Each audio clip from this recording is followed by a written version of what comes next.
आपल्या राज्याचे मुख्यमंत्री माननीय देवेंद्र फडणवीस साहेब, उपमुख्यमंत्री माननीय एकनाथराव शिंदे साहेब, सांस्कृतिक खात्याचे मंत्री आशिष शेलार साहेब, आमदार शरदराव सोनवणे, आमदार बापूसाहेब पठारे, माजी आमदार अतुल बेनके, आशाताई बुचके, सत्यशील शेरकर, विजय घोगरे, नवनाथ गाडगे, बाळासाहेब मुळे, गणेश महाबरे, ज्यांचा आज शिवनेर पुरस्कार म्हणून, भूषण पुरस्कार म्हणून सत्कार करण्यात आला ते बाळासाहेब दांगट, डॉक्टर अमोल डुमरे, जालिंदर कोरडे, रामभाऊ पायमोडे, सर्व शासकीय अधिकारी, सर्व शिवप्रेमी पत्रकार मित्र, बंधू भगिनींनो, माझ्या तरुण मित्रांनो, वेळ बराच झालेला आहे. पुढे मुख्यमंत्र्यांचा एक महत्त्वाचा कार्यक्रम आहे. मी सुरुवातीलाच आपल्याला सगळ्यांना आपल्या सर्वांचे जाणते राजे, युगपुरुष छत्रपती शिवाजी महाराज, ज्यांना आपण सातत्याने म्हणतो निश्चयाचा महामेरू, बहुत जनासी आधारू, अखंड स्थितीचा निर्धारू, श्रीमंत योगी, सामर्थ्यशाली योद्धा कसा असावा, आदर्श शासनकर्ता कसा असावा, प्रजाहित दक्ष आणि युगप्रवर्तक जाणता राजा, त्यांना व्यक्तिशः माझ्या वतीनं, आपल्या सर्वांच्या वतीनं मी सुरुवातीलाच मानाचा मुजरा करतो.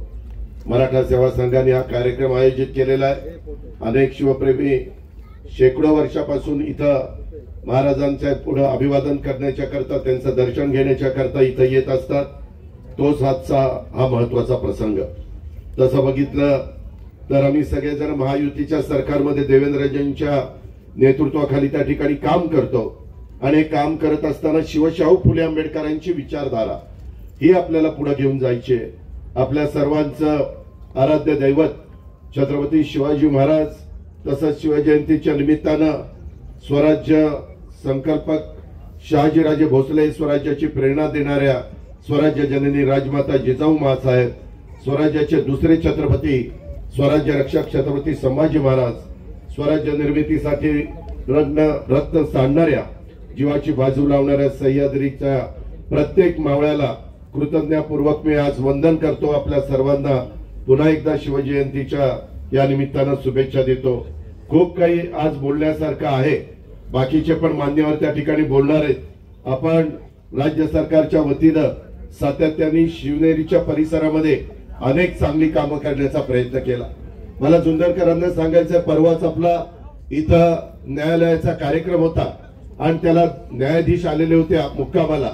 त्याच्यामध्ये 2-3 न्यायाधीश सकाळीच इथं दर्शनाच्या करता आले आणि त्यांनी दर्शन घेऊन सकाळी खाली भेटल्यावर मला सांगितलं की अतिशय चांगल्या प्रकारचं शिवनेरीचं एकंदरीत तिथलं सगळं जे काम आहे ते सरकारने केलेलं आहे. आपण सगळेजण शिवसैनिक आहात, शिवभक्त आहात आणि त्याच्यामुळे आपल्यावर पण जबाबदारी फार आहे.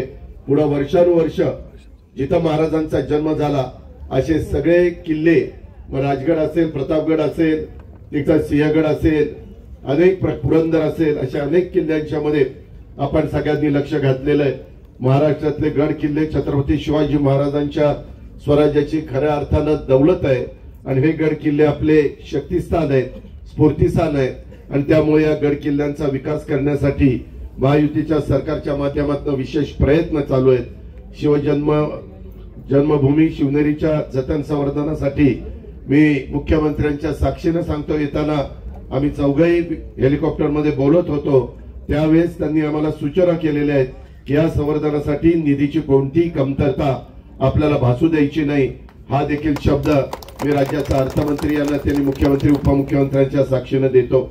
शिवाजी महाराजांच्या जीवनातला कुठलाही प्रसंग घ्या, महाराजांनी घेतलेल्या कुठल्याही निर्णयाचा अभ्यास करा. त्यांनी घेतलेला प्रत्येक निर्णय हा स्वराज्याचं हित, जनतेचं कल्याण डोळ्यासमोर ठेवून दूरदृष्टीने घेतला होता. हे आपल्या सगळ्यांच्या लक्षात येईल. त्यामुळे आजच्या शिवजयंतीच्या निमित्तानं आपण महाराजांच्या विचारावर निष्ठा ठेवून काम करण्याचा संकल्प करूया. आपल्या महाराष्ट्राला आणखीन महान राष्ट्र बनवण्यासाठी एकजुटीनं एक दिलाने काम करूया. आजच्या काळातही शिवाजी महाराजांचे विचार आणि त्यांची तत्वे तितकीच महत्वाची आहेत. सामाजिक एकोपा, न्याय, सुशासन आणि लोककल्याण हे शिवरायांनी आपल्याला शिकवलेलं आहे. त्यांच्या विचाराचा वसा पुढे नेताना सर्वांनी मिळून महाराष्ट्राच्या प्रगतीसाठी योगदान द्यावं, हीच खरी शिवजयंतीची प्रचिती ठरेल। शिवजयंतीच्या निमित्तानं आराध्य दैवत युगपुरुष छत्रपती शिवाजी महाराजांना पुन्हा एकदा अभिवादन करतो, त्यांच्या पुढे नतमस्तक होतो। स्वराज्य जननी राजमाता जिजाऊ माँसाहेब, स्वराज्य रक्षक छत्रपती संभाजी महाराज आणि स्वराज्य निर्मितीसाठी साथ देणाऱ्या मावळ्यांना वंदन करतो। आणि मगाशी आमदार साहेबांनी किंवा इतर वेगवेगळे निवेदन आलेली आहेत, त्याच्यामध्ये जिल्ह्याचा पालकमंत्री यांना त्यांनी मी लक्ष घालीनच, पण राज्याच्या प्रमुखांनी पण शब्द दिलाय, उपमुख्यमंत्र्यांनी पण शब्द दिलाय, आम्ही सगळेच जण त्याच्यामध्ये कुठं कमी पडणार नाही याबद्दलची खात्री देतो आणि या ठिकाणी थांबतो। धन्यवाद। जय हिंद, जय महाराष्ट्र, जय जिजाऊ, जय शिवराय।